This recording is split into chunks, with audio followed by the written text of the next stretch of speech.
讀經梗係要讀到其中嘅精髓啦。讀保羅點可以錯過佢坐監帶出嚟嘅靈性觀呢？今次我哋邀請到研究腓立比書嘅葉應林博士，同我哋進入保羅嘅靈性世界。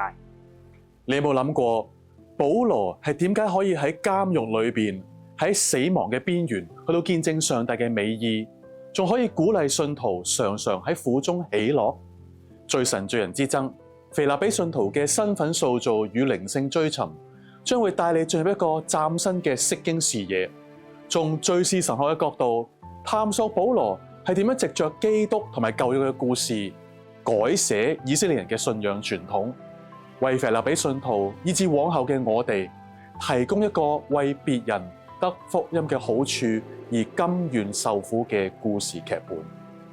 大家千祈唔好錯過10月19號下午2點至4點，堅道50號9樓。到時見。